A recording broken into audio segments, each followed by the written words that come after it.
Okay, we back. We back. Can y'all hear me now? Can y'all hear me now? Are we in the building? What's going on? Okay, we back. What's good? Hold on. Let me look. Let me see. Yeah, Lumen didn't like me talking about James Egan like that. Nah, for real. We have a tornado watch here in Georgia right now. And so I guess I was hearing some shit out there. You know what I'm saying? I just thought that was the wind blowing, but it's more than that going on. And one of my children ran down to tell me that there is a tornado warning and all of that. So that's what happened. They clipped us. They clipped us, y'all. Lumen has weather modification technology as well. And they sent that shit right on down here and tried to clip your boy off real quick. No, seriously. We definitely got that tornado advisory jumping off right now. You know what I'm saying? But I'm used to that. I'm used to that. Y'all getting crazy weather? Yeah, the wind is going crazy right now outside. So I'm in Georgia. Anybody over here in this way feeling all that going on right now? They heard me talking shit about James Egan real quick and hit me with one of these. Clip that shit right off.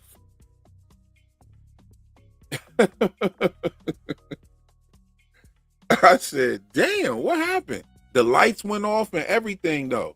The lights went off, everything. All I was looking at, I was using the light from my phone. Like, what the fuck just happened? I hope y'all can hear me out there. I see my voice is registering on the dial there. Okay, y'all can hear me. Yep, I'm in GA too. Brian knows what I'm talking about. Brian knows. Okay. GA gang, stay safe. Yes, everybody stay safe. Stay safe from the West Coast to the East Coast, to the North to the South. Everybody stay safe. You know what I'm saying? That was crazy though. Pulling up to the cottage and saying that this is one of James Egan's Jones. So how many? No wonder Helena felt like she had severed siblings all over the world. She probably does. She probably does have siblings all over the world. I mean, what's going on? There's a lot that we can rap about. I'm going to open up the line. We're going to talk for a little bit. You know how we do this over here. I'm going to let you come up, speak your piece. I'm going to get everybody a chance to speak. You know what I'm saying? When I put the chat down there, when I put the link down there, you just click the link and allow your microphone. You don't have to allow your camera. You can if you want to. You know what I'm saying? You don't have to. But that will allow you to speak when you come in the room. So when you come on in, you'll just kind of like be sitting in the waiting room. You could chat me and let me know that you're there. And I'll let everybody come up and say something. We rap for a second and then we'll move on to the next person. You know what I'm saying? We tried that format last time. It was pretty good. We got some really dope, thought-provoking comment. Oh, shit. The lightning just was crazy. Yo, you ever see them strikes of lightnings that make that shit look like it's daytime outside? Like you see like everything for like a split second. There's the thunder coming after. So that was about maybe 6 seconds between thunder and lightning. That's not too close. but I don't know if it's moving or what. I know it just something just knocked our electricity and everything out. So, but we back, we good. You know, this episode. Now, before we open up the panel or any of that, right? I want to talk about the episode because I know that's what you want to hear. I know you want to hear my thoughts. We got jokes, but this episode, I'm gonna tell you the truth, y'all, and y'all gonna hear a lot of that. What I'm saying right now, you're gonna hear in my video. I was in the Discord watching this with the watch party. Somebody put on a watch party. As a matter of fact, it was me, and we did a watch party right after the last live, the pregame. And I watched the episode, and I watched it with people, and we were commenting during the episode and kind of having, comments in the chat, having a good time. And one thing that I noticed was a lot of things felt unresolved to me after the first watch. And after the first watch, my rating on this episode was an 8.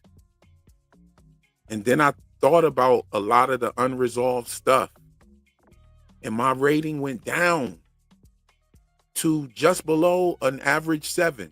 I think I said 6.9. And people in the chat, we were talking after the episode, and people was like, yo, you are bugging, real. Like, he was like, no, you tripping, real. Like, I was like, nah, man, like, this seems a little bit like weird for an episode leading to the finale. You know what I'm saying? It didn't hit me like episode 8 from season 1, right? It didn't hit me like that for like season 1, episode 8 built us up so much suspense. And then episode 9, which was that finale, gave us so many answers, so many things, and it was just like a great setup. This one, okay, so boom, I had this conversation, we deliberated, and we walked away, and they said, oh, you're making some good points. Because I'm not one of them type of people to say that something's not good and not tell you why. Like, I'll have my argument, right? I'm not one of those to say, oh, well, I just don't like it. I don't like it because I don't like it. Like, no, I'm not. I'll give you some substance to my answer, right? But I was noticing that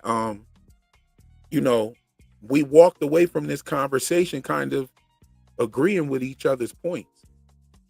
And I went and I looked, I said, man, I noticed all the esoteric shit, and I was like, yo, this is dope. The esoteric shit is dope. The esoteric shit was all on point. Like, all of the symbolism is still going along the same thread of thought that it's been going. And I like that.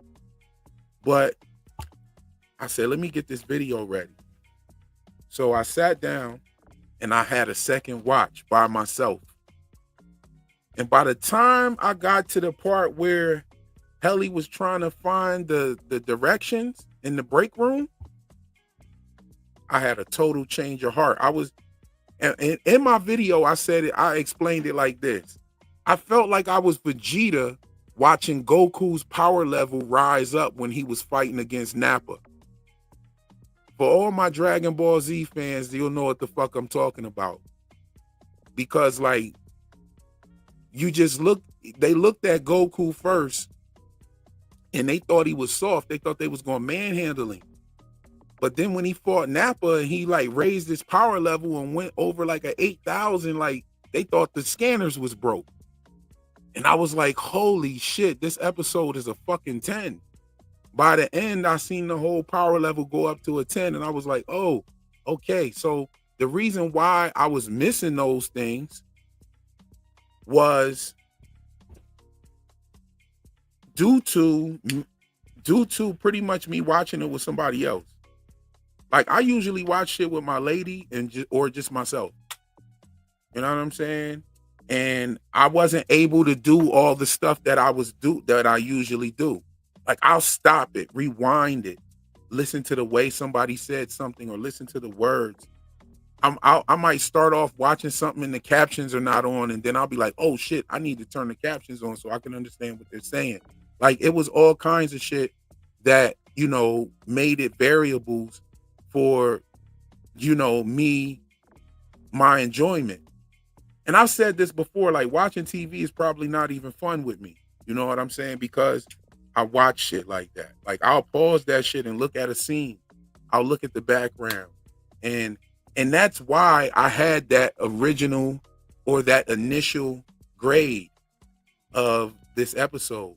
But when I got to watch it like how I watch it, like, yo, that shit is an easy fucking 10.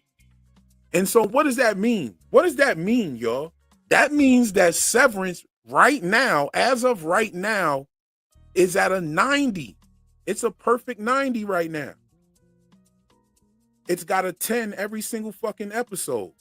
And every single episode's gotten better and better. And it's crazy, like when you look at it, I think that from episode 4 to 8, we're all on these little like different playing fields of greatness. You see what I'm saying? But episode 9 pulled some things together and it gave us some really good questions. You know what I mean? I definitely give it a 10. I definitely give episode 9 a 10. And I will never watch Jones in the watch party, John, for like the first time again. If I catch you in the watch party, y'all, it's gonna definitely be like after I've already seen the shit, and then we could do a watch party. Maybe like my second watch will be at the watch party or something like that. But for my first watch, I definitely am one of those guys that have got to watch it by myself and do all my pausing and do all of that analyzing shit like I do it. Because it definitely fucked up how I saw this episode. And the reason why, but my argument was still good.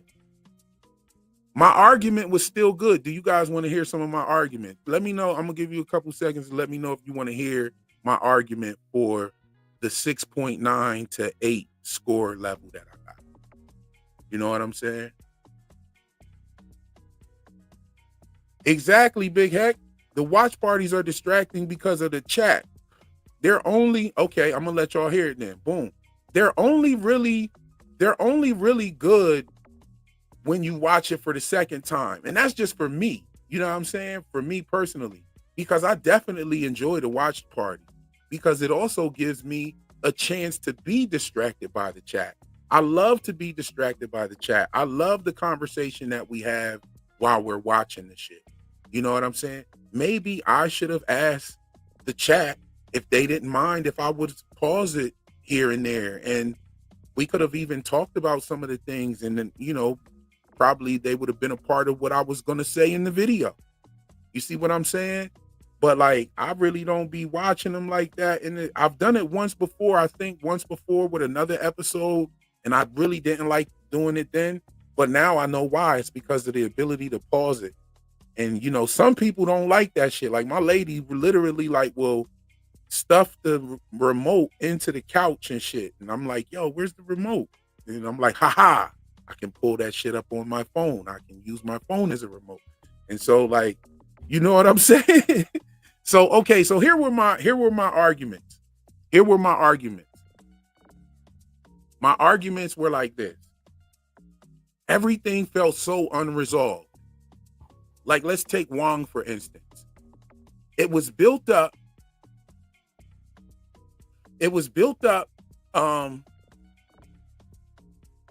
Somebody left a super chat. Hold on. I'm going to get to the super chat in a minute. It was built up all season with Miss Wong, right? And her being, this mysterious new manager down there. You know what I'm saying? This deputy manager, right? She was the mysterious new deputy manager. Okay, and then all of a sudden in this episode, okay, so we got to see her snitch on Milchick. We got to see her kind of put Dylan in check for asking who was Seth. You see what I'm saying? And she was the one who put him in check for that and put the brakes on that. And then she also said something about monitoring them a little bit better. You know what I mean? That's what I think she was talking about. Like, I think she was talking about, like, man, I should have let your wife tell you who Seth was. You see what I'm saying? So, the episode pretty much just goes off with her just getting sent off to the shuttle. And it just felt so uneventful. And it just felt so unresolved.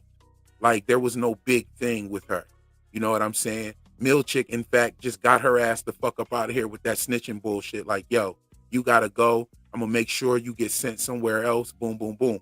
It just felt kind of lackluster and unresolved, right? However, the symbolism and everything like reeled it in for me. I was like, holy shit, that whole scene with her and him was packed with nothing but goodness, actually.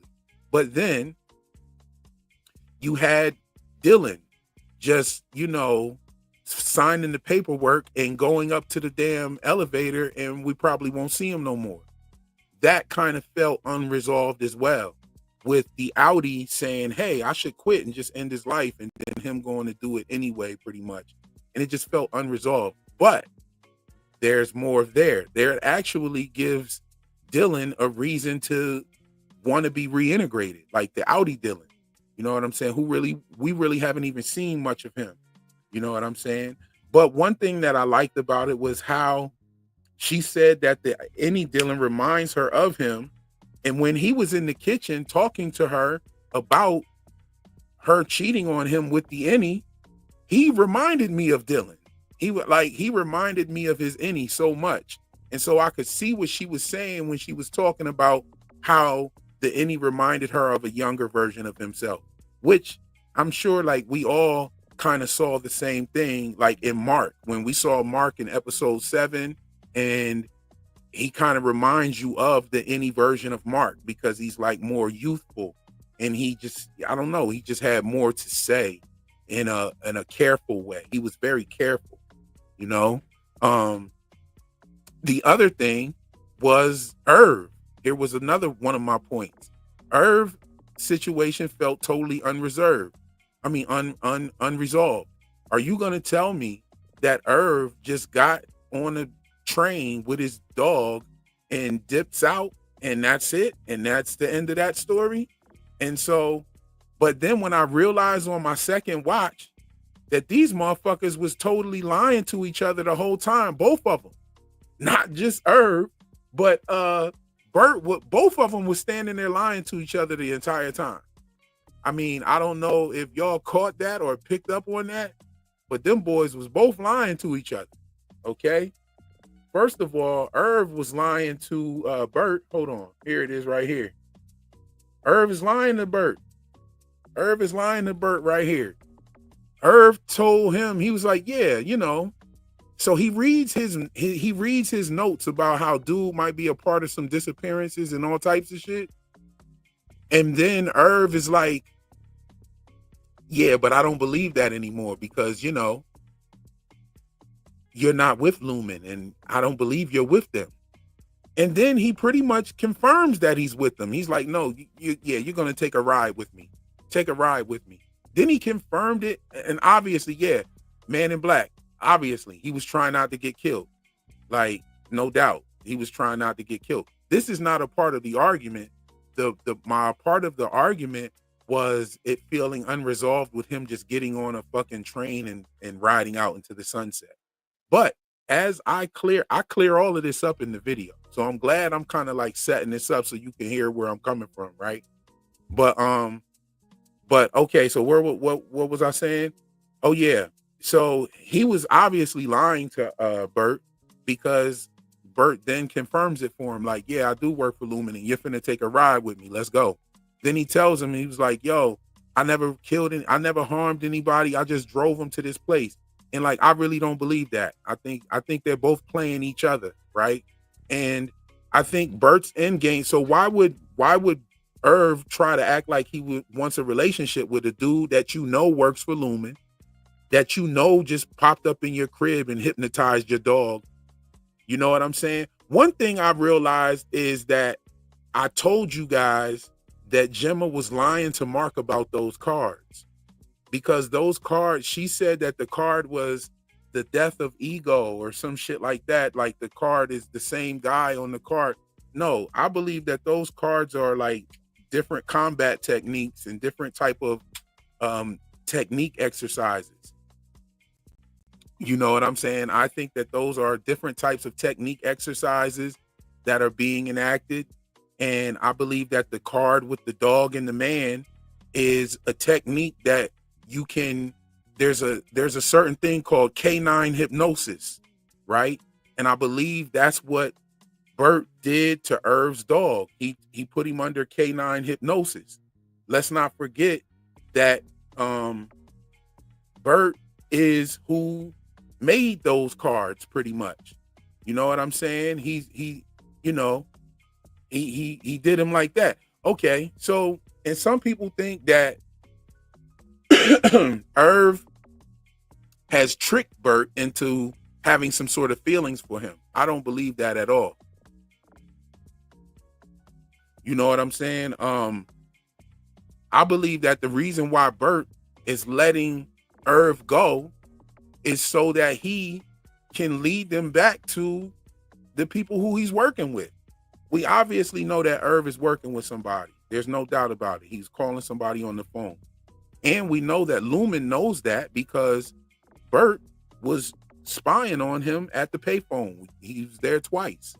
So they know that there's something going on, right? And they also know because they went up in his crib. So you mean to tell me you want to start a relationship with this dude who, first of all, is fucking married. Second of all, he pops up in your fucking crib. The last time you saw this dude, he was lying to you about what his husband said about him working there for 20 years. That's the last time he's lying to you. You see what I'm saying? And I believe that this dude is pretty much playing. I think they're playing each other. Now, why would Irv go along to get along? So that he can go and meet up with the crew and tell the people that who he's working with and whatnot. Irv is not just going to leave all of his shit at the crib, just take his dog and hop on the Amtrak and dip off into the sunset. I don't believe that. I believe that they're pretty much either setting it up for season 3 or they're going to show us and reveal to us who he was working with and what that whole rhyme and reason was about. But I believe that the card that Bert has, that those cards that O&D makes, is teaching them how to do things like canine hypnosis. You see what I'm saying? I mean, shit, look at this. Look at how the dog turns his head. Look at how the dog turns his head. There's no way around the fact that this dog has been hypnotized. Okay, look how he turned his head right here. Look. Man, that shit.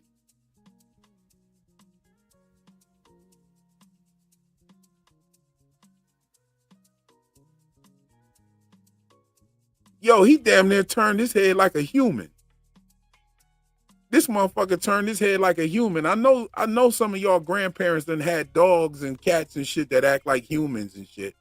I know I can't be the only one. My grandmom had a dog named Coco that used to act and turn his head like that too.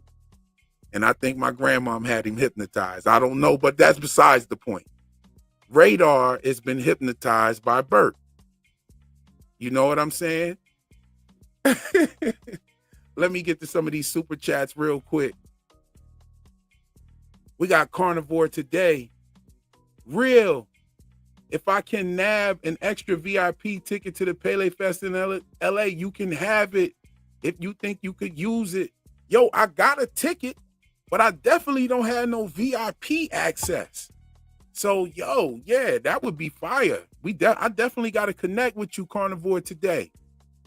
Yeah, I'm going to check out your channel and stuff. And, you know, the best way to hit me up would be like Discord or something like that. So, yeah, definitely willing to rap with you about that. That's fire. I appreciate you. Teresa Bell dropped 2 super chats. No comments. I love it. And I appreciate the support. But I love the comments even more because you guys are so smart. You be coming up with some really dope comments and things that I can build off of in these live streams. So yes, indeed. Thank you for your generosity.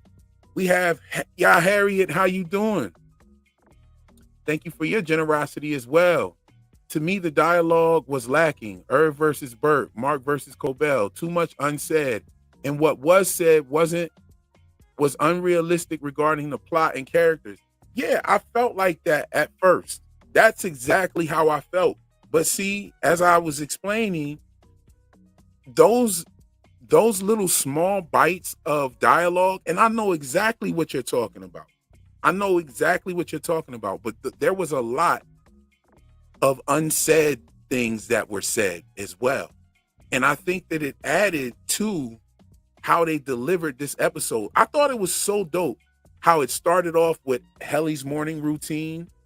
Then it went to Milchick and Wong in the office before all the refiners got there. They were there bright and early, and she has her little ritual with the sacrifice of something that's material. You see what I'm saying? Then we went to Dylan and his wife's morning routine. You know what I mean? She talks about the kids getting picked up, and you know, he's obviously getting ready for work, making his little smoothie to get out the door. You know what I'm saying? And then what was the next one? Then it went to Irv. Then it went to Irv and Burt. Yo, shout out to Mickey B real quick. Mickey B and I had a conversation a couple weeks ago about Burt having multiple apartments.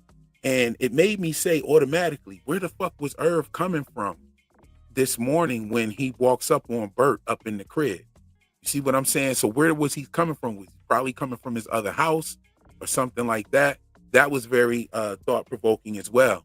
But yes, tune into that video because I get into, you know, some of my points and stuff like that. But I also show you why I liked it, how the power level rose to a 10 and everything in that episode. I gave this episode a 10. On my second watch, I did. You know what I'm saying? Because I watched it the real way. You know what I mean? I don't mean the REE way. I mean the REAL way. Like, I watched it that way. Like, you know what I'm saying? I watched it the real way that I watch shows and stuff. And I got a chance to pause it and look at the stuff and blah, blah, blah. So, yeah, but no, thank you for your generosity and your comment as well, as always. You know what I'm saying? We got Joe Eagle dropped 2 super chats in here. Thank you for your generosity as well. Joe Eagle said, Irv honeypotted Burt like an old school spy. Yo, yes, I do believe that. I definitely believe that. And I definitely think, and I'm still on the train where I think that Irv is been reintegrated, because him touching foreheads with Burt saying, I'm ready over and over again. That was pretty much a continuation of the conversation of the room that they had with all the plants on the severed floor. When they was in that room with all those plants and stuff like that, that whole conversation when he gives them the ticket and they walk off, that conversation right there was a continuation of that. So this still leads me to believe that Burt was never severed, right? Because listen to what he says about thinking that half of him would be able to transcend, right? And that whole dialogue there, I'm not going to get into it because I get into it a little bit in the video. But I also think that Irv has been reintegrated because, number one, he was actively doing things to make contact with his innie, right? And it was making contact, and it was scaring him by the dreams. He was staying up all night purposely to affect the sleep pattern of his innie. And that is pretty much what led him to meeting Burt, because after he had that one incident, Milchick sent him to wellness, and that's where he met with Miss Casey. That's where he met Burt. You see what I'm saying? For the first time. Now, I agree with you. He probably did honeypot him to some extent. Especially, I would definitely say that the Audi honeypotted him. But I just don't see where does Burt's change of heart come from? Okay, so you were spying on old boy, right? You were spying on old boy. Then you told somebody at Lumen that he was going to be at your house for dinner, right? Then you lied to him at dinner when you tried to conceal how long you'd been working for Lumen. Then you lied to him again at the door when you tried to conceal that your husband let the beans spill. Okay. Then you snuck in his crib and read his stuff. You hypnotized the shit out of his dog. You know what I'm saying? Like, what are we talking about here? Where'd this change of heart come from talking about, I'm going to let you go? That's cap. That is cap. So, I mean, if he honeypotted him, it didn't work too much because that's cap, y'all. He's not letting him go off into the sunset. He's hoping that Irv is going to lead him right to the organization that's trying to take Lumen down. Because if you kill Irv, you learn nothing. Nobody picked up on the other end of the phone, so you don't got their voice. You probably have Irv's voice. Irv's voice is probably recorded, leaving the message to whoever he was trying to call. I think it's Regabi, right? But if you kill Irv, you never find out what actually happened. So you let Irv go and let him lead you right to the organization that's trying to take us down. So that's what I think is happening there. Then the other comment is Irv is a high-level spy, probably works for Dorner. That's a good theory right there. You know what I'm saying? Dorner, for those who don't know, is the company in the Lexington letters that Lumen sent a sleeper cell over to blow up a truck in front of a hotel. And it also had a bunch of their technical equipment, and it was giving corporate espionage pretty much. And I believe that's what they're doing with the testing subjects on the testing floor, is turning them into some sort of sleeper cells that'll go take out missions. I think that's what Cold Harbor is. I think Cold Harbor is a mission that Gemma is going to have to go out and do. Evil Hodor told Dr. Peabody that he was going to have to let Gemma go. And so where is she going? He could have been metaphorically speaking like she's going to die. That could be a possibility. But I think that she's going to go do something. And I think that they've been putting explosives in her teeth. And the explosives would be to blow her head up so that they destroy any evidence of the Severance chip, and that Lumen is behind whatever big monumental thing that they're going to have her go do. So that's what I believe. I believe that that leads right back to the Lexington letters. Joe, thank you for your generosity again. Pamela leaves a super chat. Thank you so much for your generosity. And she says, I love your content. Thank you very much. We love you too and respect that. I appreciate you for your generosity and watching and dealing with the content, rocking with the content. You know what I'm saying? Let me know what you think. You know, drop another comment down there. I definitely want to hear what jumps out to you the most about my content. Yes, we got Sam in the building. What's good with you, Sam? Drops the super chat. Those O&D cards are aptitude tests for high security and Lumen jobs or something. What other scenarios have played out in the show? Well, 2 cards we have seen played out. I think that we have just now seen the dog and the man card play out. I think that dog and the man card is a technique of canine hypnosis. And it's funny because I was going to say that, and I wish I would have I have it in my notes. I mean, I can show you. Like, I have it right here in my notes from like 2 weeks ago when the episode with Gemma came on. And I talked about how I think that they know some sort of canine hypnosis. I might have even said it somewhere in a conversation in the Discord, maybe. I talked about the canine hypnosis before, I'm sure, in the voice chat. But I wish I would have said it, because then we would have been able to look at this right here and see it. I just didn't have much to pull from.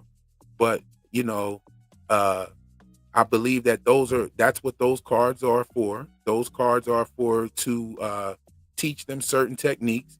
The other card that we saw play out is the actual the yoga motion pose and shit that we saw Gemma doing down there on the testing floor.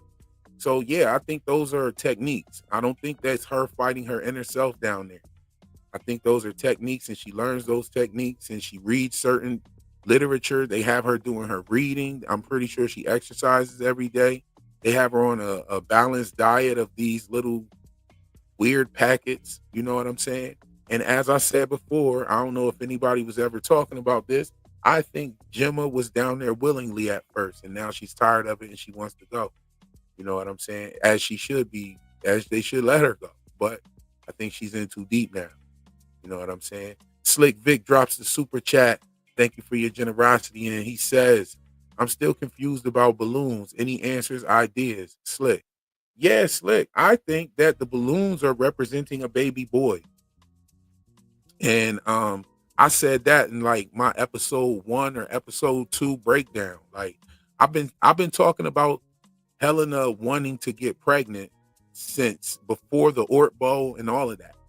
And the egg symbolism is pretty much what led me there, you know, because I was thinking, who's going to get pregnant? I was thinking that maybe they had Gemma down there and making her get pregnant and stuff like that. But I was like, nah, it's probably going to be Helly because she is a successor and she will be needing a successor as well. You know, they haven't indicated that she has any husband or children or anything like that. And now we see that it appears that she lives with her father there. So we see her doing her morning routine there and all that kind of shit like that. But that's what I thought about the balloons. I thought the balloons definitely meant a baby is coming, and the fact that they were blue and the fact that Mark's face was on them, I think it pegged him as the father. And so that's where I was at with it. Boom. Thank you for your generosity. We have Terrell drop the super chat. My theory, Milchick knows Mark is severed now after the call. He recognizes Milchick knows Mark is severed. You might be meaning reintegrated. He recognizes the two different Marks talking to him. He sees the iceberg now as a whole. Okay, that's a dope one. I think you might be talking about reintegrated. But yeah, I'm with you on that. That I think Milchick does notice something. You know what I'm saying? I think Milchick does know something. Oh, Carnivore Today says, my name is Metaphysical. Message sent. Oh, okay. Got you. I will definitely look that up. Indeed. I appreciate you. Yes. We got Talib Quali 18. Thank you for the super chat as well. And he says, Dylan gonna become Hotep after this experience. He gonna be like, peace, my queen. Let's go watch Hidden Colors under the moonlight. Nubian goddess. Let me rub some shea butter on your yoni egg. Bro gonna wake up eating yoni egg omelets in the morning. Yo. Oh man. Let me see. All right, let me get back to the regular chat here. Okay. Okay, so who else is here? What were y'all saying? How does he have SOS many kids though? So many kids. How does he have so many kids though? Who? James Egan? I think he got a lot of kids. Y'all laughing at that, John? Yeah, you know what I'm saying? Dylan gonna be like, my milk of magnesia, you've been cheating on me with my own body, sister.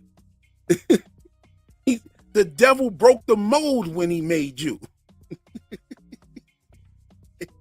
Yo, Dylan definitely gonna go conscious community on his ass real quick. Dylan wants to be reintegrated like a motherfucker at this point. I must decalcify the pineal gland, sister. Can I take you to Brother Umar Johnson's new lecture this Monday? Yo, let me stop, y'all. Y'all got me in here. Wow. We got another super chat. What's going on? Hey, Real. Love your videos. I wonder if Mark and Devin's dad is James. One of James could have had a double meaning. S, you talking that shit. That's what the S stand for. You talking that shit right now. You know what I'm saying? Nah, for real. What if that had a double meaning? Because we do know that Mark, we know the mother's name is Fern, but we don't know the father. But oh, wait a minute. We do know a detail about the father. But this, I mean, it could still be, I mean, what's the thing? Mother's baby, father's maybe? You know what I'm saying? Maybe that's the situation. We do have some information about the father. I know Mark and his father both used to have like some mugs that said drinking is life or some shit like that. I remember Devin saying that like in the first episode, season 1. So we did get some kind of like they know who their father is and shit. You know what I mean? But he could be their dad, but not the father. You know what I mean? But no, that's a fire thought right there, because there are a lot of things that have double meanings on this show for sure. You know what I'm saying? What else we got in here?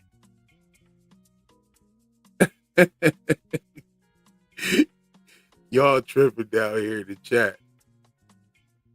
Yeah, reintegrated is what I meant. On the call, he goes from rough. I don't care. Exactly. That is that. Yo, let me tell you something about these actors that are playing. These actors are playing two people in the same body on one show.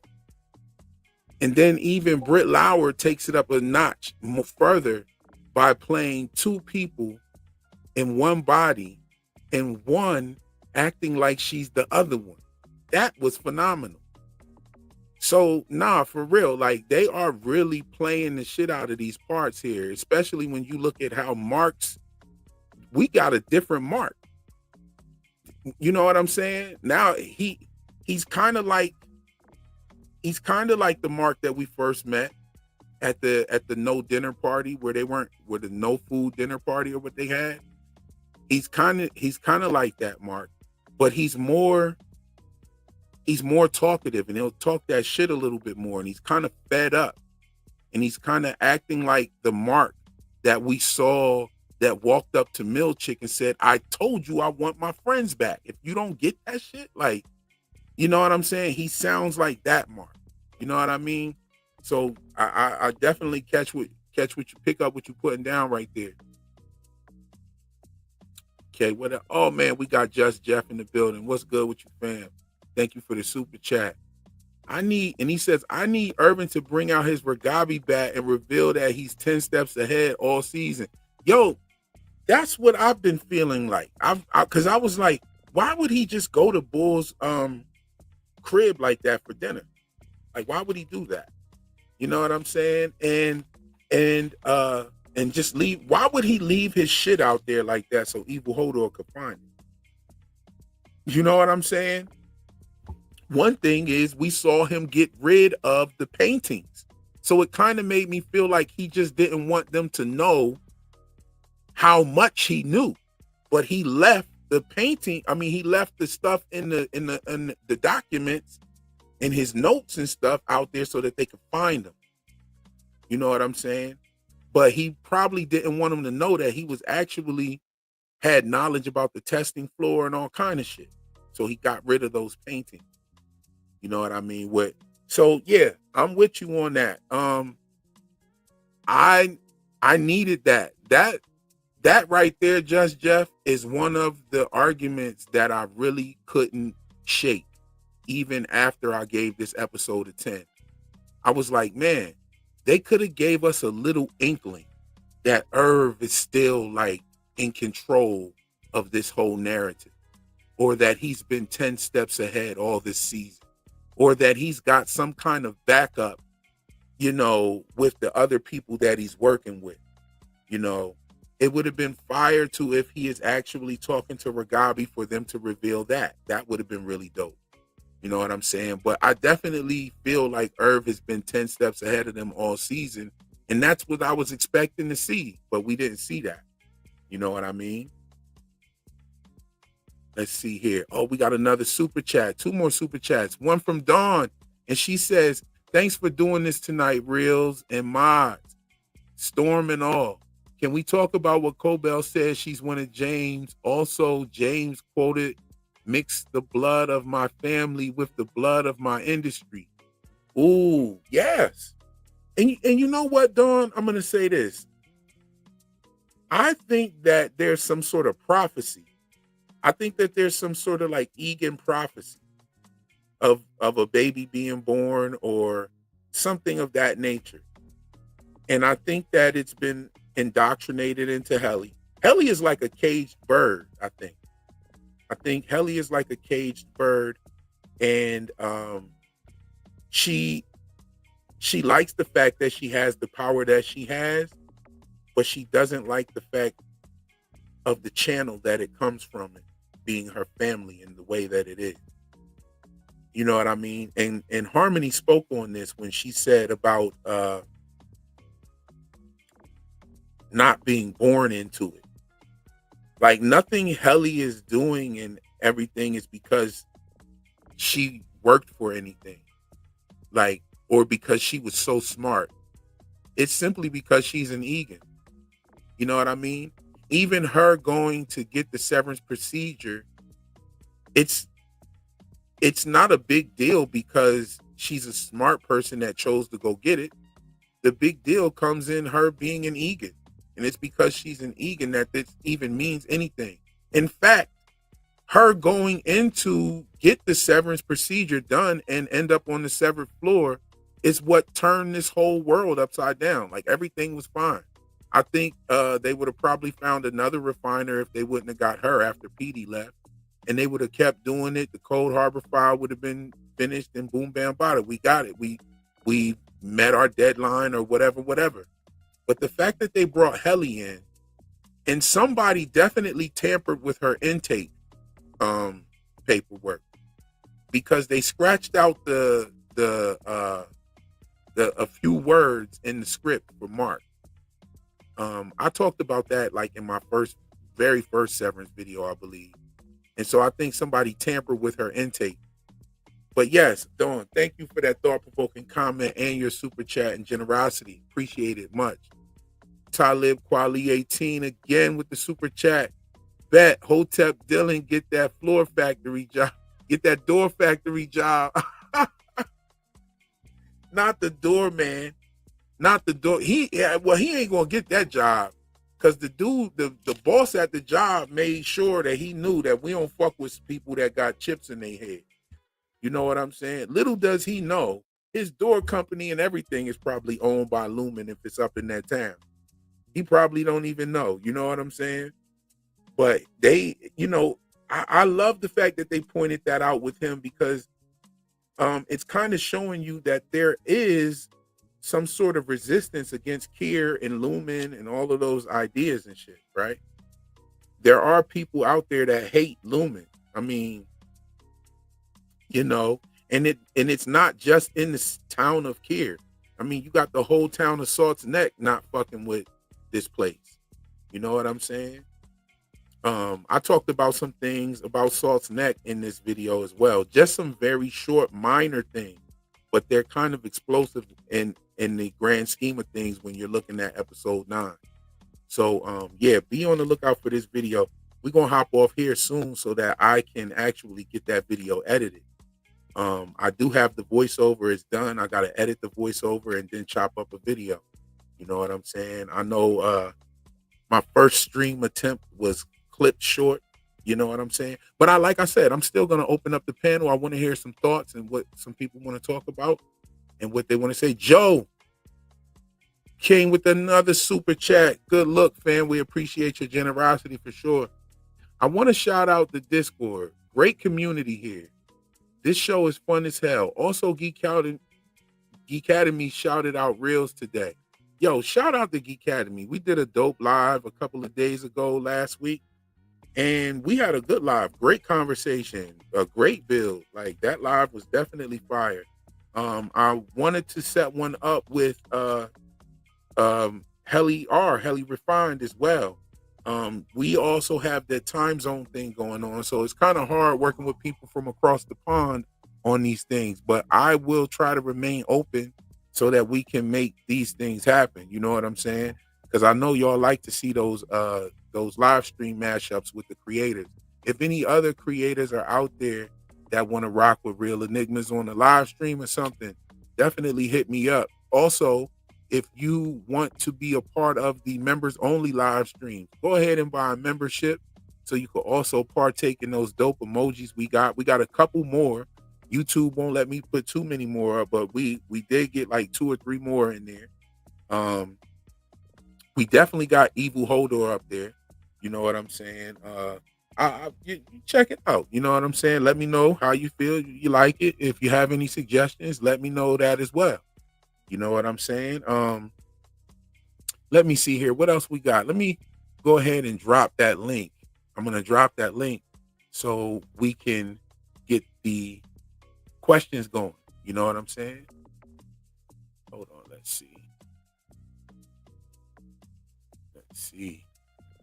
Okay. All right. Here's the link, you guys. And how we're going to do this is, come on in. I'll bring you up while I'm talking to the one person. Just wait and we'll get to you. I'm going to go in line and in order. If somebody is having like sound difficulties or anything, I'll just pop you out of the room real quick and then you can come back in. I won't ban you from the room, but you'll be able to come back in, but you just kind of like go to the back of the line. And once somebody, says their piece, we go on to the next one. I think that's a good format. I think we had a lot of fun. We had some good dialogue back and forth the last time. You know what I'm saying? And yeah, I think it's a good way to keep the show tight, hot, without, having us talking over each other and stuff like that. Hold on. We got a couple people coming in the room. We got Harry E. He's here. Let's see here. Harry E, thanks for joining. Joe, thank you for that super chat, man. Harry E, thanks for joining. Can you hear me? I can hear you. Can you hear me? Yes, loud and clear. Sounds good to me. Thanks for having me. Oh, thanks for joining. What did you have? What was on your mind? All right, I've had this kind of brewing theory for a couple weeks. I've been throwing it into the chat, so sorry if people have heard pieces of it, but I think it's coming together now after this episode. I'm curious what you think. Sure, let's hear it. So it's 2 parts. The first is I think Mark has a bloodline that they need. Either he's the only real descendant of Kier and the rest of them are all fakers, or he's the only descendant of Dieter. And the second part is I think this whole mannequin thing from the Twilight Zone refers to Gemma. I think she was with Lumen and they sent her to do some research and she pulled a Lady Jessica from Dune and was like, no, I'm going to marry this guy instead and not let him breed with Helena, which is what they're trying to do, is combine bloodlines. Okay. That's what I think's going on. I don't know what you think. Well, I've heard a very similar theory. I like that theory. I'm not one of those theory haters who's like, nah, it's not it or whatever. I'm like, yo, the possibilities is there. You know what I'm saying? The possibility is definitely there. I like the fact of the Dieter. I like the Dieter thing, but at the same time, I'm thinking that Kier and Dieter might be fictitious. You see what I'm saying? Now, I definitely am jiving with the Egans being fakers, because if Kier is fictitious, then that would just make them fakers by default, right? So, yep. Or I'm still on board percentage wise that Kier is actually real, but I think that he was some sort of figurehead that was placed up into the front and, given what he's been given. That's what I'm saying is I think he was real, but they lost his bloodline and they want to bring him back. But every time they try to put an old Kier into some non-Egan body or some non-Kier Egan bloodline body, they get a zombie like James. So they have to get a real bloodline. Ooh, that's a good thought there. And you're saying that through the bloodletting test, they found out that Mark was a real true Egan, and they're trying to use him and his intellect or consciousness to bring back an actual Egan, uh, an actual Egan person. Yeah, and so I think maybe everyone's competing for that. Helena wants to have the kid. They're like, no, they ruined the pregnancy because they're like, Gemma can't do this. We need to pick how this kid happens. Oh man, that's a slammer right there. I love it. I love it. I appreciate that. When you got any more? That's all I got for now, but I'll keep it going in the chat and join in more of these. Oh, indeed, indeed. I appreciate you for dropping by. I love that theory right there. I definitely think it checks out. There's nothing too much that I can think about that would give some viable pushback to it. It's solid, bro. It's solid. Keep making them theories, man. We'll find out I'm totally wrong in about 6 days. Well, we'll see. We'll see. This might lead us into season 3 for sure. If they do this finale anything like they did the last finale, then it's definitely going to be one of those that we're going to be waiting for, and something that we'll be anticipating, and something like Mark actually being a real true Egan, that would be interesting. My last thing before I let you go, my smell test is the theory interesting? Is the theory interesting? That's my actual smell test. You see what I'm saying? And this theory is definitely interesting. Well, thanks, man. That's a big compliment. So, and thanks for what you do. Your work has been awesome. I found you recently. Now you're turning me on to some other creators that are awesome. I think everyone in here appreciates you, and you're shouting out your fans and bringing us on and stuff like that. It's pretty rare. So keep doing what you're doing, and thank you. Well, thank you for coming through, and thank you for vibing with the channel. Peace.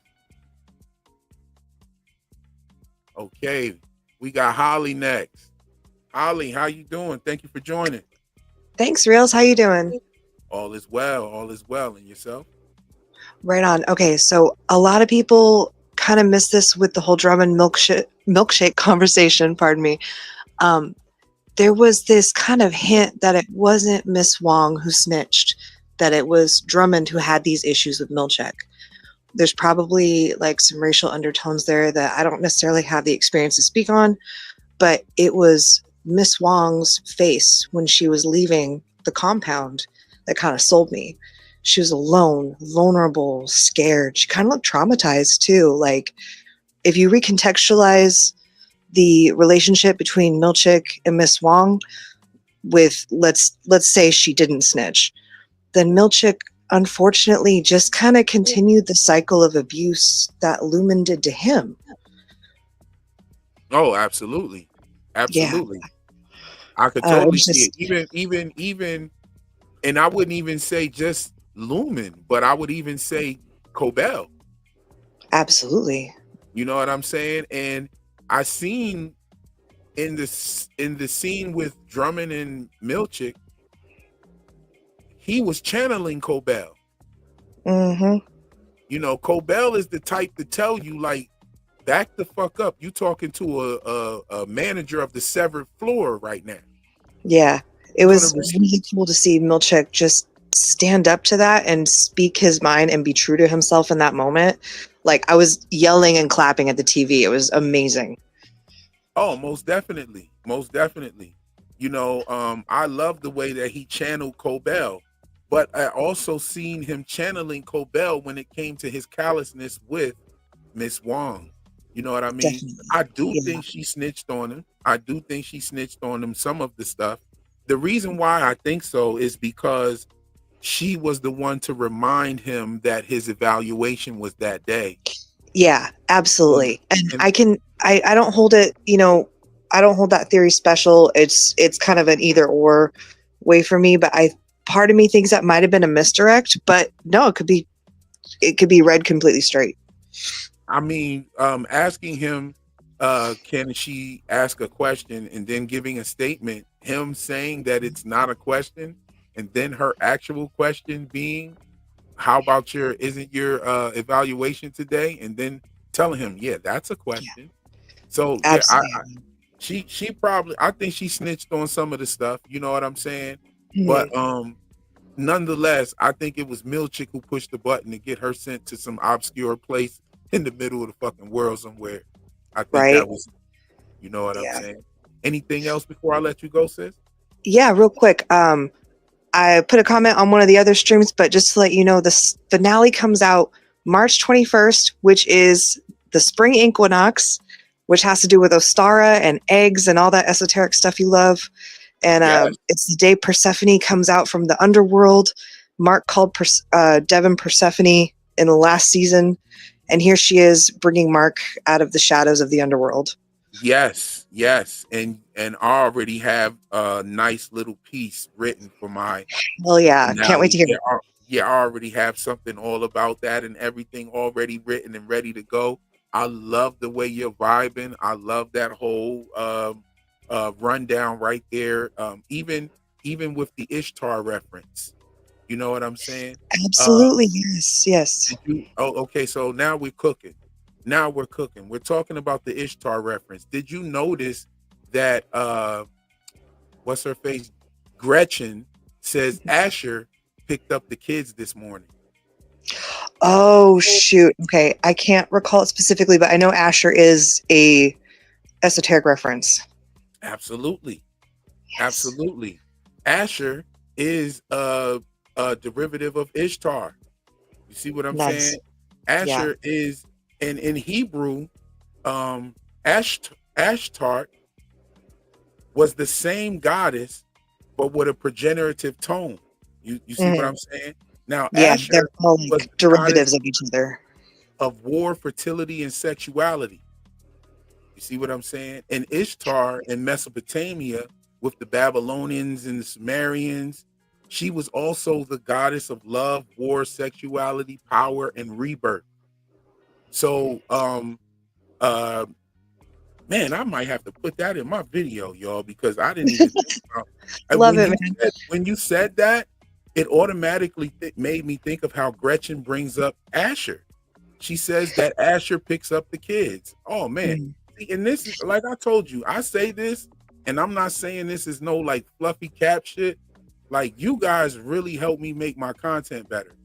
And I think It's all about those connections and like the little hints here and there. It just shows the writers are so like knowledgeable. They just throw things in there that they know people will pick up on, the right people. yes, indeed. And that is their way of communicating with not only each other, but us as well. And so that's why my whole goal has changed from just trying to find people like you guys to now trying to change other people's way of looking at television. But yeah, Holly dropped off. That was a great call. I appreciate you, Holly, if you can still hear me. We got next in line, Demo is in the building. What's going on, my brother Demo? How you been? Yo, what up? Chilling. How you? All is well, brother. I miss Providence. I gotta come back out there and see y'all. I am Hey, whenever coming. you're ready. As you know, I'll be here. Super busy with Severance and creating this album ready, getting my field guide ready, still working on the book. We got a web series, we got a couple animations we're working on. Like there's so much going on in my world right now, but it's all good. I'm not complaining. No. It sounds good. Busy and positive. Busy and positive is the best way. The good kind of busy. Absolutely. So what's going on? What's on your mind, brother? Well, I just wanted, normally I'm more of a textualist. I don't dive too much into esoteric stuff, but I wanted to drop a couple esoteric leads on you. A couple things that are really, really obscure that most people probably wouldn't know of. The first one I just want to mention real quickly because I'm not at liberty to speak too much about it. But have you ever heard of a religion called Discordianism? Yes. Okay, so there are shitloads of Discordian references in this show. Yes, there are. 23 is a holy number for the Discordians. There's 23 babies in the opening credits. Discordianism has a lot of focus on the pineal gland, things like that. But I would recommend people look into that if they're trying to find some esoteric background for this show. The movie Sister Act had a bunch of Discordian references in it as well. With Whoopi Goldberg. I didn't know that, but I'm not surprised. and I'm going to tell you they this, pop right? up in the sneakiest places. The movie Sister Act is brought up in Ricken's book. Interesting. I'm gonna go look. I didn't even fucking think I about was that like, until you brought it up. I was a little kid when Sister Act came out, so I got to go back and look at Another it now. good movie was 23. Another 23, of dystopian movie. course. Yeah, Yeah, with Jim Carrey. Jim Yeah, Carrey. Yeah. that was a bit more mainstream. But lots of people out there.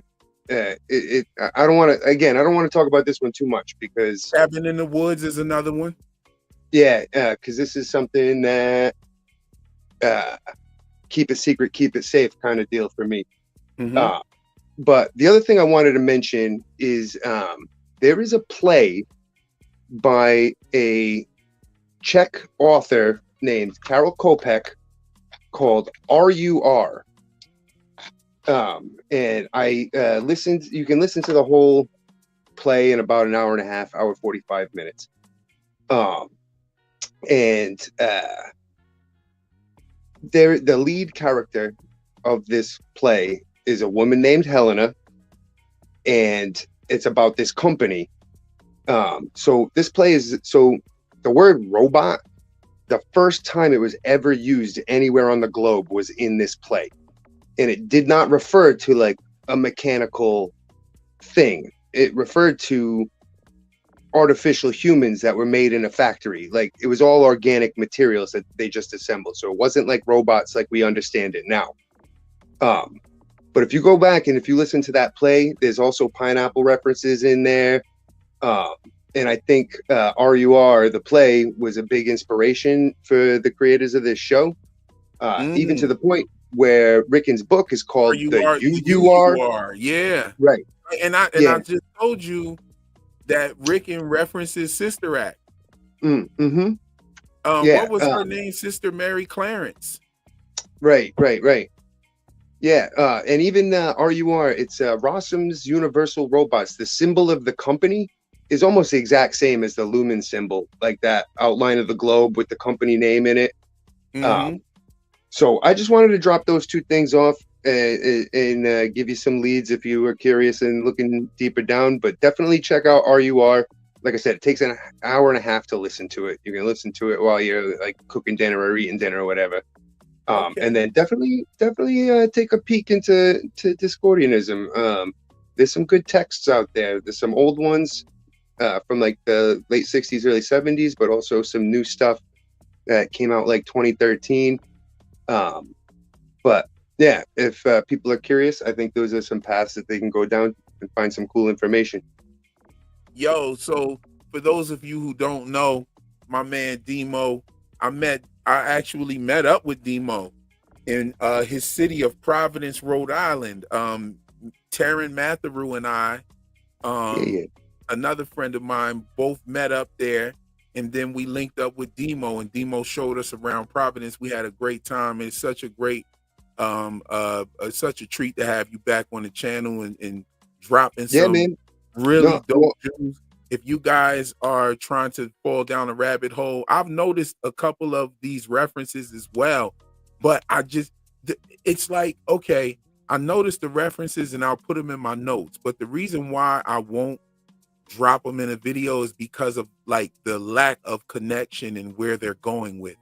Sure, for real. Yeah. You see what I'm saying? If I can't see where it actually will fit into the narrative, I might just leave it by the wayside.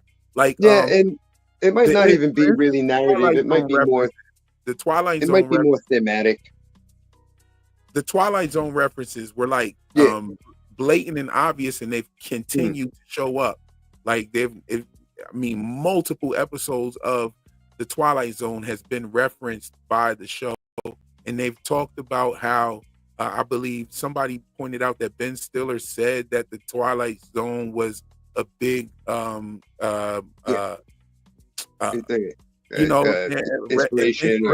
inspiration for Severance. And so I kind of stay away from those. I don't talk about those as much. Like I kind of try to go into different realms with the esoteric symbolism. Now, I do want to say this as a disclaimer. Sometimes the esoteric symbolism will fall into a television show unintentionally. And for real. Yeah, because a lot of these showrunners are working with things on another side that actually reference other things. And some of the things that you might hear me referencing or other people referencing that are looking at it from an esoteric standpoint was not actually intentional. However, it does fit and is 100% valid in most cases. Because a lot of the symbolism, like we just pointed out with Asher, Ishtar, Easter, and all of these things, you see what I'm saying? So, I mean, a lot of these things will coincide and link together. But Demo, thank you again. Thank you again. Yeah. For Real quick, just because it's popping in my head. Another thing about that RUR is before they started building people, they started by trying to build animals. So that kind of fits in with the goats. The goats are always baby goats, right? Indeed. Yeah, you're not seeing parents, so maybe they're like creating these goats as practice to try to create artificial humans. I don't know. I'm just throwing it out there, but definitely, if you get a chance, check out that play because I think you might find more stuff than I found. Indeed. Well, definitely check that out. Definitely check that out. Hit me on the Discord. Send me something what you know. You know what I'm saying? Yeah. No, for real.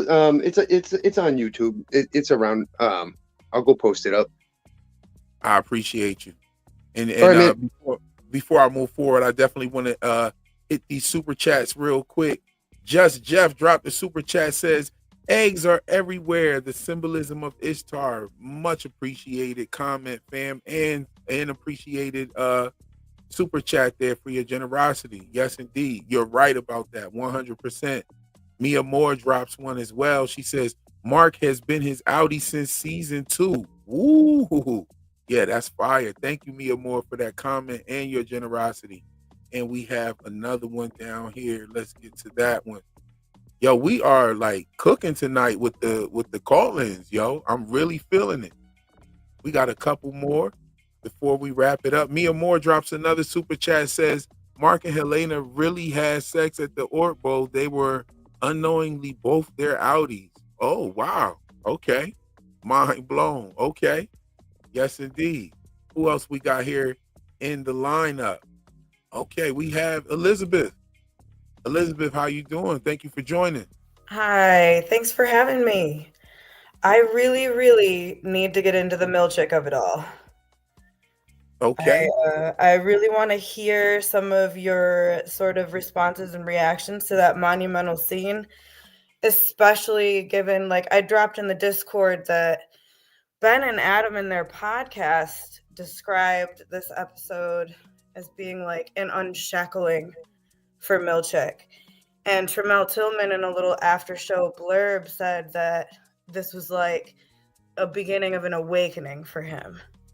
I'm wondering how you feel that aligns with like your previous ideas, and what do you think that means is coming next? What might we see?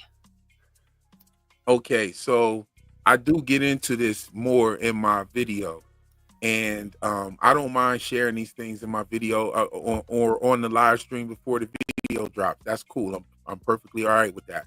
I was very touch and go with it. I didn't really elaborate a lot, so I think I'll pick up some of the slack right here before you even hear what I said. Right. So here's my thoughts on the Milchick, Evil Hodor transaction. Right. I believe that Milchick knows that there's some sort of racial tension there. And to me, this gives me the clue that he really wants to keep his job for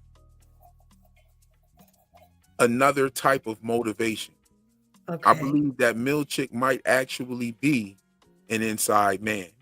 Okay. I do believe that Milchick has gone through the Lumen indoctrination by probably attending or being raised by them like Cobell, or attending one of their indoctrination centers. You know what I'm saying? One of their little schools that they have. And, however, he is what he is Right. in the environment that he's in. And these people seem to have like an old school demeanor, like a really old school, their speech is from the old school. And it was definitely personal with the big words comment. Right. that they said in his evaluation. Now, you couple that with the Keir paintings and the racial dialogue behind that. Even some of the philosophy behind it. I think that the writers and Trammell, and shout out to Trammell for playing this part the way he did. Right. I'm sure that everybody really did feel Milchick.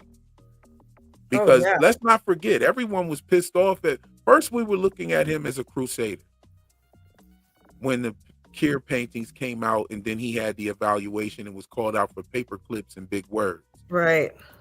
So we looked at him as a crusader. But then in episode 7, when we saw him send Miss Casey back to that elevator, he once again became an oppressor. Right. Himself. And then we get Miss Cobell's episode, and then we see him going through the ups and downs. Like, ever since he's been in charge, everything has been falling apart. The moment Cobell left the severed floor, Milchick has been the usher of many fuck-ups. Right. You know what I'm saying? First the waffle party, the OTC. You know what I'm saying? Then Mark pretty much sabotaging the new refiners. You know what I'm saying? Yeah. And Then he's tricking just Milchick and making it to the speaker to speak to the board and all of these things. So all of these fuck ups, then the big calamitous Ortbo. yeah. You know what I'm saying? Like, that was the biggest fuck up. You almost got the Egan killed, the number one Egan in line for the throne killed. You know what I'm saying? What happens when they find out that he was the reason Helly was able to get out there and march the mellows with Mark? Right.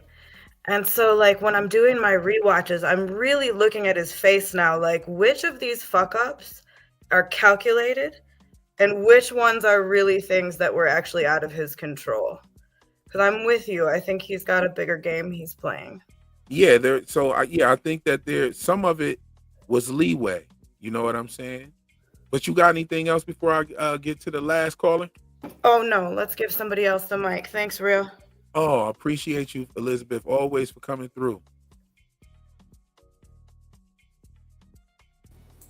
Okay, we got John in the building. John Cook is in the building. Thank you for joining. And what's on your mind, fam? Not much, just building off everyone else's comments. I appreciate those references and everything that everyone said so far. Just kind of synthesizing all of your theories that we've all been watching already. The iceberg theory about consciousness, the small part of our brain that's actually making reflective decisions and is self-aware compared to all of the other stuff. I think that when the Egans and when the company and the board speak about freedom from fear and freedom from death and all of that stuff, I think that's what it means. It's like the opposite of what happened with Dieter in the forest, right? Like, you can completely get rid of the natural things that make a human, and that goes into like the caller 2 callers ago was saying the manufacture of humans with organic material, but that leaves the emotional psychological problems. And that's why I think this entire project exists in Lumen, is because it's like the need to let humans input the human part or component of the manufacture of a human that's not just physical or organal or like corporeal, the body. And the Cold Harbor thing, I see sort of the Egan family as like part of the Disney frozen head, like, what do you call that, like rumor, I guess, or the like Walt Disney's cryogenics.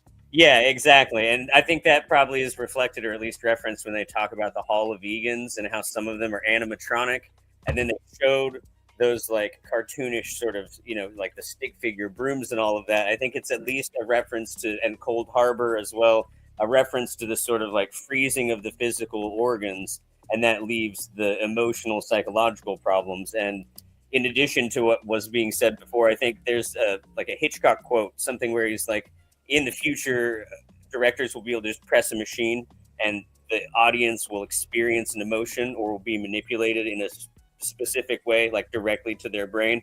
I think maybe in a sort of like meta teleliteracy sense, that's maybe one of the messages of the show, is that like the things that make us human, that are conscious, that we can reflect on, what if that was all that we had, and the rest of that could either be eliminated or manipulated? And I think it shows the corporate manipulation of that in the pursuit of eliminating that part of us to create sort of like a superhuman super person, right? And when he says the world will see you and you'll see the world, I think that's maybe what it means, and that's why they describe it, the accomplishment, in such prophetic terms. Everyone will know what happens when Cold Harbor is finished. I think it's the introduction of a human without fear or unconscious. All right, so let me ask you this: do you think that when he said you will see the world and the world will see you, that it was more metaphorical, or do you think she'll literally be let back outside? I think she'll literally be let outside, because that's why they had her death be experienced and like represented in the world, because they want to be able to say that they actually, with her consent, took her body and reanimated her, and that they're able to solve death like a problem. And now they're going to be able to sell the solution to death, which is interesting because Do you think she died? I think she either died or became so frozen that she was declared dead, and it's like a medical achievement in science to bring her back, right? I think it's the inverse of the cryogenics that I was talking about earlier, right? Like people just freeze themselves and are like, maybe they'll figure it out later. I think Lumen is trying to figure it out, and I think that's also maybe why he's whistling that song about the sinking in the Great Lakes, where the bodies were, sunk low because of the frigid temperatures. And I think that's also part of why the refinement can't just start with her worst fear. It has to like build from annoyances, right? Like the Christmas thank you cards, and it has to get greater and greater and greater, like the airplane incident. And it has to eventually culminate in that, because you can't just dump a person who has no psychological predicate or like hasn't been in the world. You can't wake up as an infant and experience the most terrible, frightening things. So they have to like flirt with her worst fears, and that's what the microdata refinement allows them to do, to create that world, so that then they can just eliminate it. Okay, so all right, so I have a little bit of pushback on this theory, and it's very obvious, because Gemma, in her domicile on the testing floor, knows that she's Gemma. And, she talks about Mark. Even the doctor goes as far as to try to lie to her about Mark moving on. And so I do think that is Gemma down there. I do think it's Gemma down there. I don't think she died or anything. I think that she willingly became a participant of this testing floor. And she was filling out the paperwork when she was messing with those cards. And Mark knew about it. And Mark knew that something was off. She got real triggered and real defensive when he asked, like, why would a Russian literature professor be sitting here dealing with some mail order game of mail order aptitude test? You see what I'm saying? And I think that she got really defensive, and he knew something was up at that point. And I believe that her leaving was a charade, even though, Mark asked, was she going to play charades? You're like, oh, John dropped off. But just so you could hear, man, I wish John I wanted to hear what John had to say after that. Yes, indeed. Yo, those were some really dope calls. I definitely thank all of y'all for coming up here rocking with me. Oh, John's back. Hey, sorry, got dropped. Okay, yeah. What did you hear what I had to say about that? Yeah. No, and I think you're definitely right. I think the weakness of that theory is that I'm saying Gemma died, and then the question is, how did she get those memories? I think it could. I mean, just for argument's sake, it could be that they put those memories there, or it could be that maybe she didn't die, but she, for example, like got frozen right after the accident, and they just like took her body away immediately. But I'm not sure if what I'm saying requires her to actually have died. But you're definitely right that she either didn't die, or because otherwise they would just be like, "Hey, we brought back someone who was dead. That's like enough." Right? Why would they need to make it a fully functional, emotionally complex human that can do everything? It would be enough to just be like, hey, there was a corpse and now it's a living person. They would definitely announce that. So I think you're right that she either is a willing participant by some means, or she certainly didn't die in the car accident. Right. I think she was some sort of willing participant.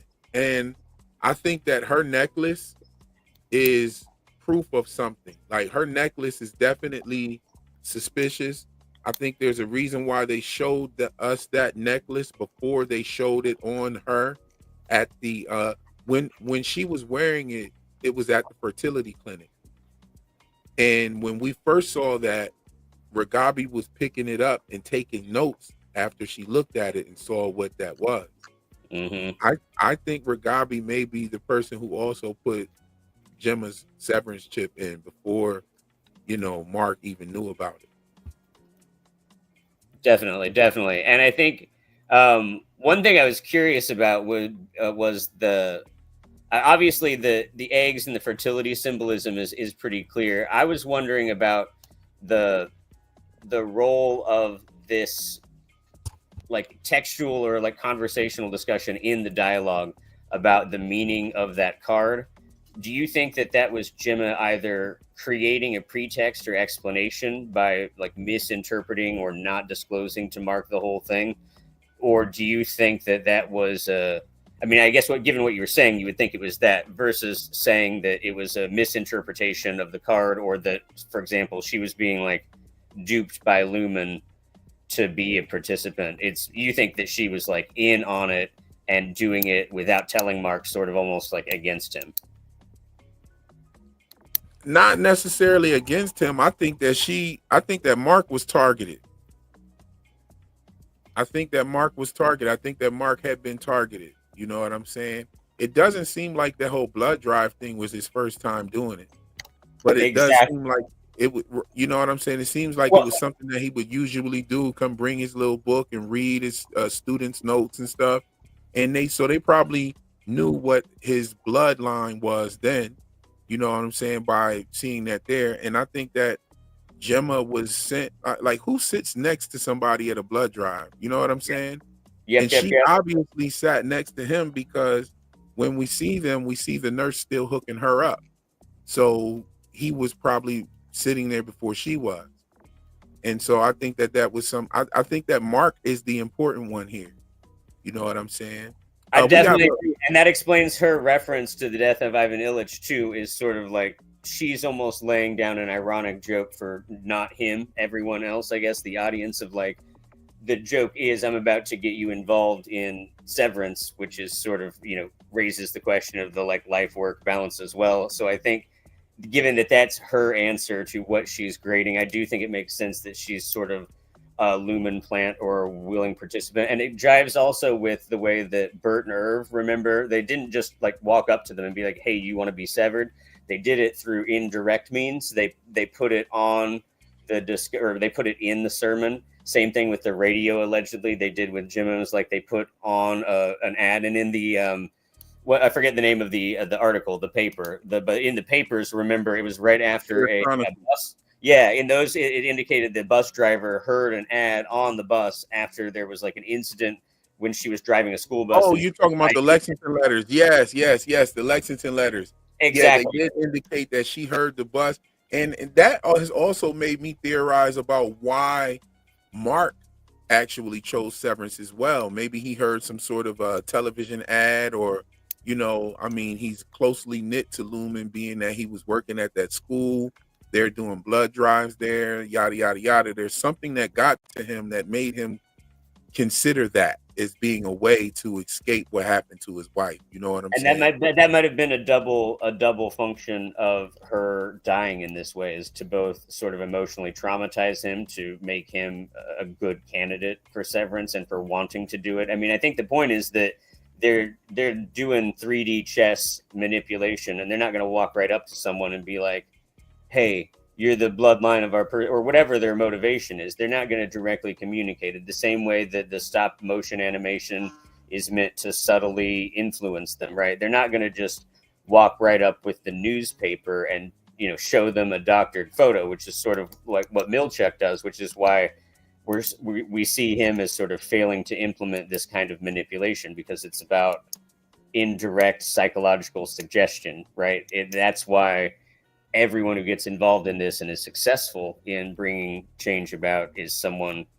who either has some deep emotional trauma, but was also then put in a suggestive state where they were susceptible to Lumen's tricks, which makes perfect sense with all the stuff you talk about, the snake oil salesman, right? Like, in a world of the internet and radio and TV, snake oil salesmen don't have to like have a little carriage and stuff, but you can still find emotionally vulnerable people and manipulate. Oh yeah, you find it all in all different types of levels, actually. Even televisually. Televisually, you find it even on social media with the influencers that are telling you how to get rich quick and all of that kind of stuff right there. You find all of those things that are taking advantage of like the poor and the downtrodden and somebody that's probably suffering from grief and things of that nature. Yeah, you find those kind of things for sure. And that's why I like how the show got the chance to actually make those kind of points. Like, they were very subtle with the snake oil salesman stuff, but it's totally there. Like, I mean, especially when we're talking about Ether, the time period of Kier's alleged life. They had the picture of the Carnival. You know, Yeah, what I'm and the saying? selling of salves. I mean, in addition to the Selling of anagram, salves, yeah. but like salves The and paid tinctures, anagram. that's classic snake oil stuff. It literally Yes, is snake oil. Like, absolutely. And Ether was put into these products as well.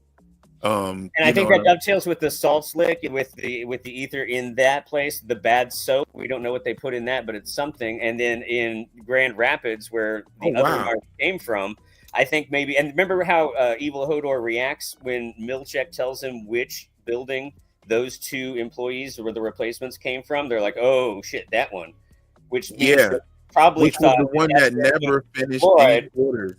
Yeah, so I think they're doing human experiments with the public, and then now they're just drawing these people in as another subset of human experiments, and that probably makes sense with this sort of almost Frankenstein, she's alive, organic manufacture of people theory. Absolutely. I want to get at this super chat real quick. You can hang out while I go through this one real quick if you want to. We have M. Terry Bowman who drops the super chat. Thank you for your generosity, fam. In the comment says, it's possible that the dog card symbolizes Pavlov, especially since Gemma repeatedly goes to different rooms and learns which one causes her pain. Oh, most definitely. And I love that as well. The Pavlov's dog experiment. I mean, you have those experiments that were pretty much done, and the Pavlov experiment was done by a Russian psychologist. So what was his first? Ivan Pavlov. Ivan Pavlov is who did that, and she's the Russian lit teacher and everything. So I totally feel you on that, and I like that. I like that analogy as well, and I'm sure that is a double meaning to that. But at the same time, I gotta say that the way that the dog was behaving at Irv's crib was very suspicious, and it was actually sitting in the same way that it was mirroring what we saw in the card, for sure. And so I think that they are teaching these people how to be some sort of like sleeper cell agents. You know what I'm saying? But thank you for that super chat and your generosity and your dope comment. Like, that is definitely fire. The Pavlov's experiment. What do you think about that, John? Definitely. I think that's also why it's micro data refinement, right? They're not making the numbers, and that's why they have to have the emotional response. It's like the next step of Pavlov, right? Like like an MK Ultra 2.0 kind of thing, right? Where they're not just making people where they're like zombie Frankenstein kind of thing. They have to get at the question of the emotional complexity. So from Pavlov, from that whole subset of emotional and sort of behavioral studies, Lumen's on the cutting edge of that. So instead of just like, here's something good, reward for good behavior, punishment for bad behavior, Cobell season 1 kind of stuff, we see a more like, I guess, sort of like postmodern complex version of it that's not as simple, but it's still behavioral manipulation, behavioral control, psychological experimentation. And I definitely thought of Pavlov when I saw the card immediately. I didn't know the complex history between the sort of like karate ego death one, but I saw the other card and immediately thought Pavlov. So I'm glad I'm not alone. Oh yeah, that's fire. That's fire. Well, John, it was great having you on. I appreciate you for your thought-provoking commentary and for joining us on the live. And you pretty much showed me like, yeah, you've been definitely checking my channel out. You know the theory pretty tight as far as like the snake oil salesman stuff like that. Yo, Kier had to definitely be a snake oil salesman. I mean, there's no way around it. How else would you have offices all around the globe in all 240 countries after you sold salves for a couple of 100 years? Like, absolutely not. And I don't even know what Lumen makes upstairs. I don't know if we've ever even discussed it. So Yo, yeah, I'm gonna I've been tell you following the something. series, and that's why I've got the light above my head here. You know. Hey, that's what's up. And you know, one thing is, about the snake oil salesman, those dudes made so much fucking money back then. Like those dudes created the wicked side of the medical system that we see today. Oh, Without definitely. a And doubt. that's why we saw the debate on TV in season 1 about the legislation regarding it, right? Because consumer protection laws were like the antithesis of that. And we see here in isolation geographically, communicatively. I mean, yeah, Devin has the internet, but like there's no denying that they're sort of in a no man's land of society where opposition to something like this probably couldn't really take hold. And that's also probably why we see the punk band. It's why we see the single mind collective and all of that, right? Like to give the sense that there's some sort of resistance to this much exploitation, but that it's powerless in the face of their manipulation and their tactics.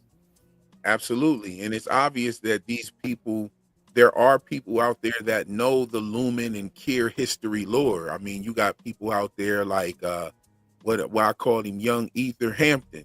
You got Young Ether Hampton, you got old Ether Sissy, you have Kier, what's her name? Cobell. You know what I'm saying? It goes further than just the innies knowing the lore. And Milchick brings up another Egan when he was talking to Miss Wong in this one. He brings up another Egan that we didn't know about. It was like another, I forget what his name was, but he brought up a whole different Egan. So Milchick is obviously well versed in the Egan lore and well versed in all of the Egans and what their positions were. To me, I was kind of thinking that Rickon had something to do with that fourth appendix, but now I'm thinking that fourth appendix might be valid. Like it might have been a thing that didn't just come along for that Ortbo. Like it's especially when you take into the account that someone had a band called Dieter's Brother. Definitely. And I think that gives us external Ortbo external confirmation that Dieter is a thing. And it removes it, like, not that the anagram wasn't significant, but it shows us that the word Dieter and the name Dieter like survives and it like extends beyond just functioning as an anagram of a different name. So the even if the meaning of the name was an anagram in the Ortbo sense, then it is named. We have an Egan in here with us right now. We have Skeeter Egan. There you go. We have Skeeter Egan, not to cut your wisdom like that, but Skeeter Egan says that there's sex happening in the GOAT room. And I want to say this about the GOAT room real quick. Them motherfuckers up in the GOAT room look rough as shit, yo. Do they come from Salt's neck? Because all of them look like they had salty necks up in that motherfucker. Like they was not they was they was looking kind of rough. And I mean, you can't take a person from like a regular neighborhood and send them home smelling like goat shit every day. You gotta I think go maybe get they're the dirty. ones who don't. I think maybe they're the ones who don't leave because they were the first ones to work with the goats, and that's how they began to manufacture organic material. I think they were put there sort of 24/7. I think they made a different deal, and that's why they all look so rough. That's why, because they you're right. They seem totally different. Like they've Well, been. the big one said that Miss Casey told him his Audi excels at stargazing. And he also said that was really significant to him, probably because he has even less of a concept of the sky than the Severs who go in and out, because in the back, even in their non-conscious mind, a human So knows. where would his Audi be if they don't get to leave? That's true. Maybe they are the Audi and they're just actually slaves. Like Maybe them motherfuckers live in Salt's Neck and they don't mind going back.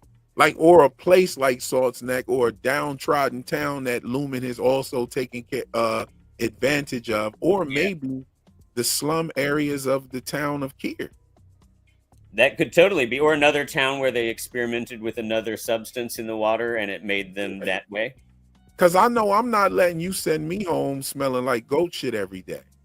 No, and they look like they hadn't showered in forever, and like they clearly reacted to this very differently than, like, let's say O and D, right? O and D weren't surprised to see humans.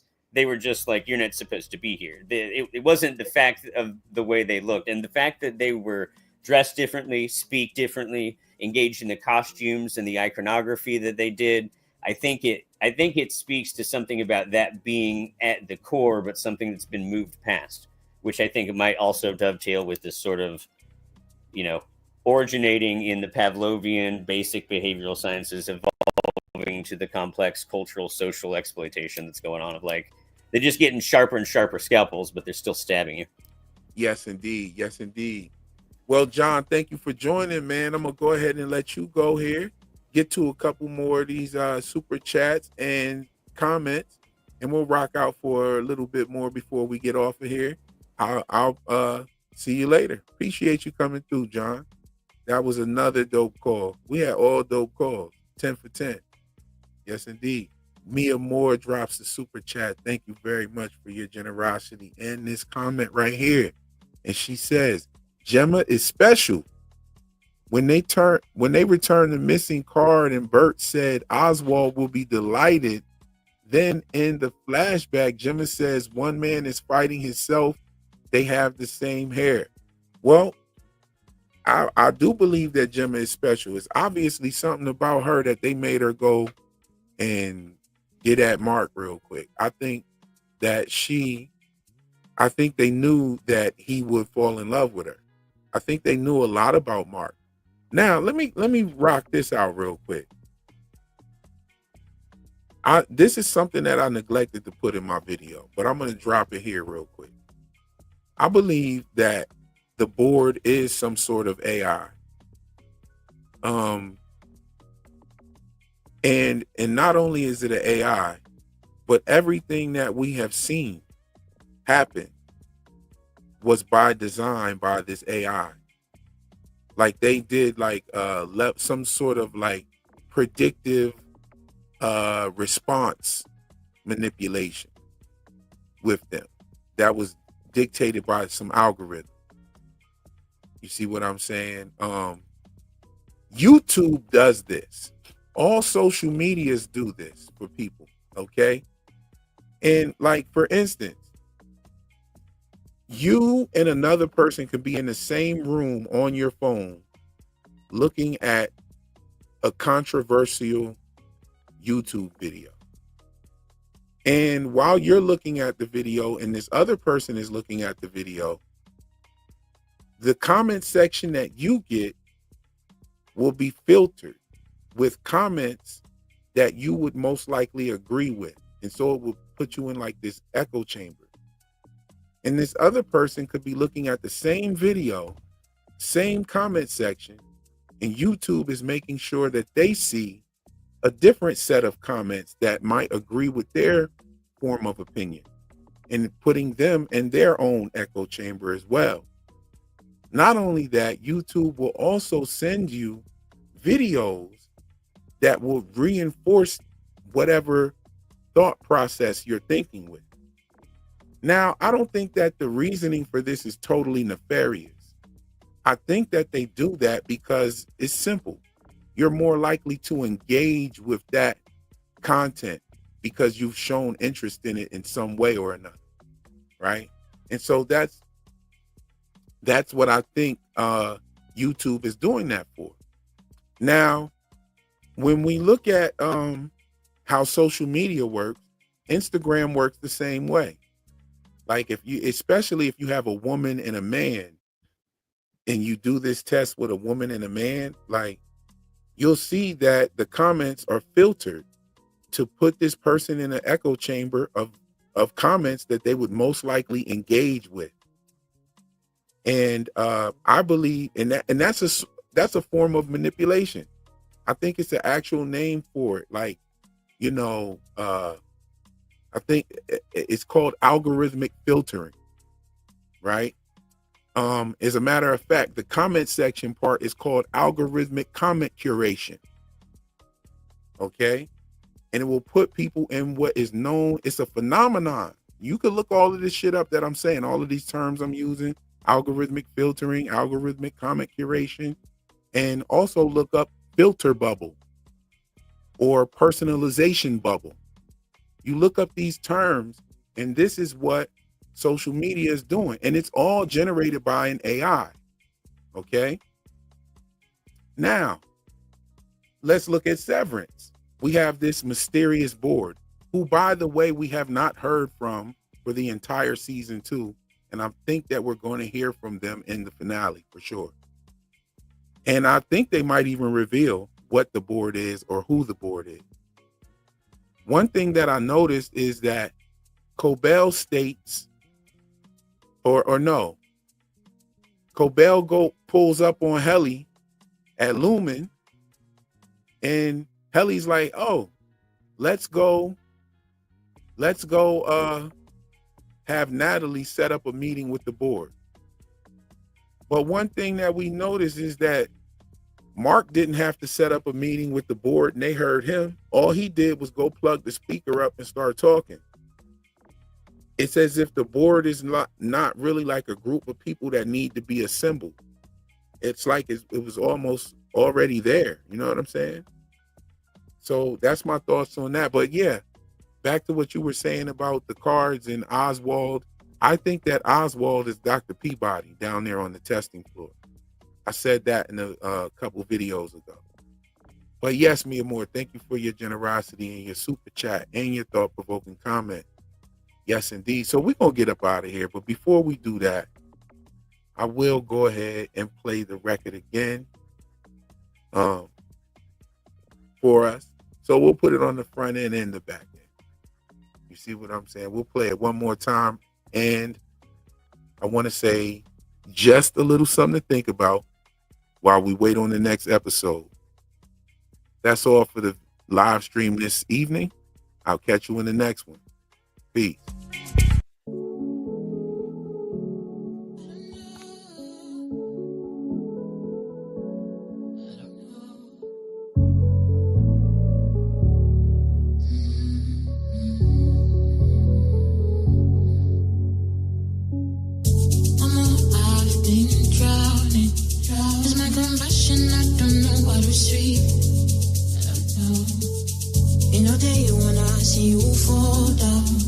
No confusion inside all my enemies. So I activate some melody.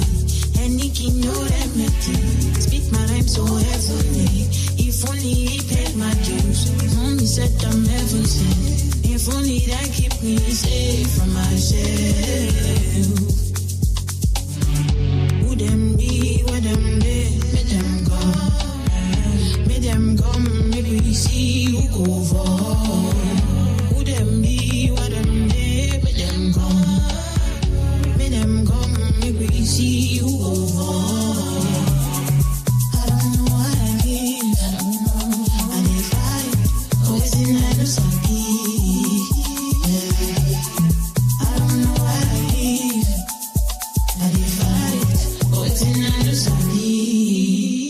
every day I go, my dog can move. I dey go, my dog can move. Oh, every day I go, my dog can move. I dey go, my dog can move. Let them be, let them live, let them go. Let them come, make we see who go for. I'm on the bing, bing, bing and move. Even if they breaks my soul, I'm on the just and stand and go. Even if they breaks my home, my dog can move. I dey go, my dog can move. Oh, every day I go, my dog can move. I dey go, my dog can move. I don't know what I live, I don't know. I dey fight, always in I know sabi. I don't know what I live, I dey fight, always in I know sabi.